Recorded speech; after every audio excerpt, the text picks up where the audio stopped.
Oi pessoal, então estamos aqui para o nosso quarto vídeo das nossas conversas sobre autismo e hoje a gente vai conversar um pouquinho então sobre linguagem e autismo. Eu queria começar falando sobre a questão da linguagem. O que é a linguagem, né?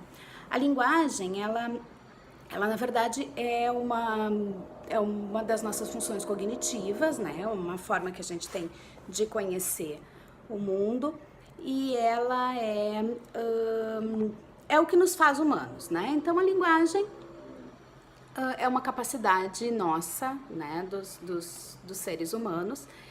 E ela se apoia, né?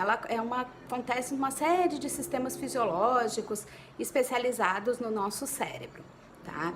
Então ela passa lá, ela se processa dentro do sistema nervoso central, que está lá dentro do nosso cérebro, né? Mas ela precisa da percepção, ela precisa ela precisa que o sistema nervoso periférico, né, nos traga as informações para que ela possa fazer esse processamento, tá?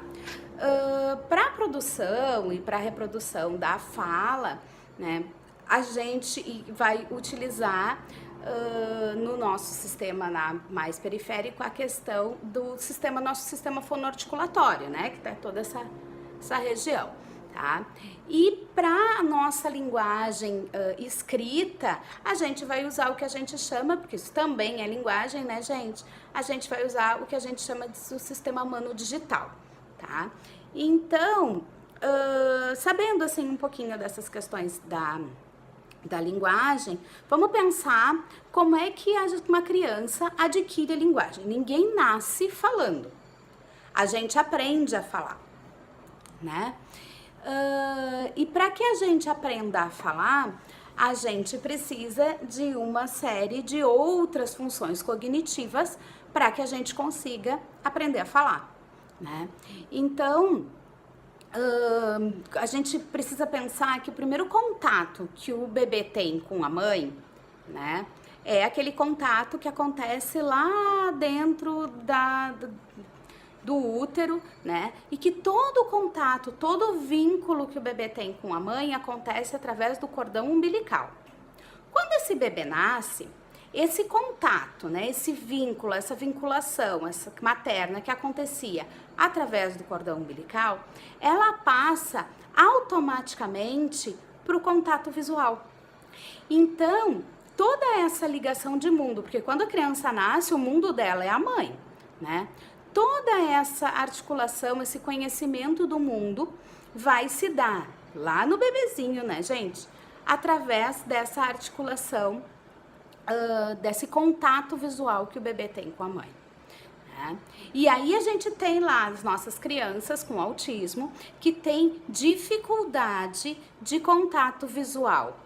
Então, se a forma de conhecer o mundo, né, essa primeira maneira é dessa relação da mãe com a criança, ela se dá através desse vínculo que se estabelece no contato visual, a criança com autismo, ela já tem prejuízos desde esse início. Então lá, passou para o contato visual.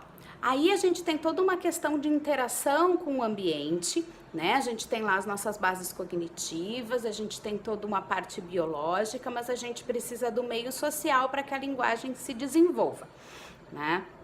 Então,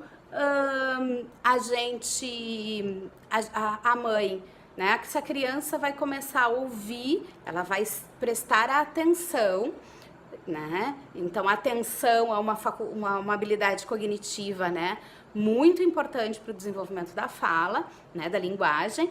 Ela vai prestar atenção nos sons que tem no ambiente. E aí ela vai tentar imitar esses sons. Ela vai imitar os sons que a mãe faz para ela, né? Então a mãe vai lá e faz: "Ai, que bonitinho esse bebezinho". A criança vai tentar emitir som. Quando essa criança emite esse som, ela é reforçada, e aí a gente entra lá que a gente tem um monte de teorias de vários estudiosos, linguistas e psicólogos que vêm estudando esses processos de linguagem, mas aí aqui a gente entra numa questão de reforço, assim, de Skinner, né? essa vocalização, né, esse som que essa criança emite, ele vai ser reforçado, né, pela mãe, porque a mãe ela vai fazer o som e a mãe vai dizer, ai, que bonitinho, que lindo, e vai reforçar. Então a criança, eu faço isso, a mãe me responde de tal forma, isso deixa a minha mãe feliz, então eu vou fazer de novo. E assim, aos pouquinhos, através da imitação, né? Então, o que a criança precisou usar aqui? Atenção, imitação e memória.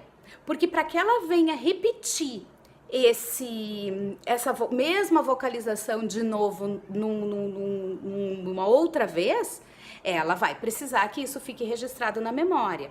E isso ficou registrado na sua memória porque ela teve uma experiência com emoção.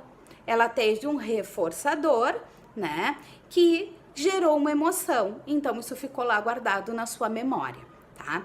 Então, para que a criança desenvolva o processo de linguagem, né, ela precisa desses elementos. E o que acontece com as nossas crianças, né? O que acontece com a criança que tem autismo? Ela já nasce com aquela dificuldade do contato visual. Ela tem muita dificuldade da atenção compartilhada. Lembra que a gente falou sobre isso? Ela tem dificuldade de desenvolver isso. Consequentemente, ela vai ter dificuldade da imitação, que a gente também já falou nos outros vídeos, né? Ela apresenta essa dificuldade de imitar o que o outro tá fazendo e consequentemente, ela vai ter muito prejuízo na comunicação e na linguagem, né? Então, a criança, ela vai... Não é que ela não se comunique, ela vai se comunicar, mas a gente vai precisar estimular essa comunicação, né? Então, essa criança, ela vai apresentar algumas questões do tipo de utilizar as pessoas como objetos, como ferramentas para o que ela quer. Então, ela quer pegar alguma coisa no armário, é bem comum que essa criança pegue a mão de alguém e leve até o objeto que ela quer, né? Em vez de trazer isso de maneira verbal, tá? Então, são alguns sinais também que a gente pode ficar atento quando a criança começa com esse tipo, né, de comportamento, ver o que tá acontecendo, ficar esperto aí, de repente fazer uma avaliação, tá? Então, o que a gente tem, né? Que a gente falou que a linguagem se apoia lá, e como é que ela, na memória, né? A linguagem, ela se apoia na memória, e como é que isso vai acontecer lá dentro do cérebro? O que a gente já falou? A gente já falou aqui, lá acho que no primeiro vídeo, que o autismo, ele tá no funcionamento cerebral. O cérebro das pessoas com autismo funciona de uma forma diferente do que o cérebro das pessoas típicas, tá?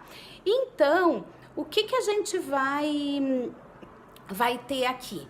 A gente vai ter um funcionamento que hoje a gente, com os exames, né, de neuroimagem, né, da ressonância magnética funcional, já se consegue ver como é que acontecem essas ativações. A linguagem não se dá numa área específica do cérebro, tá? São várias áreas do cérebro que se ativam e que têm ligação com o processo de linguagem, de fala, de comunicação do ser humano. Então, o que vai acontecer? O que já se viu?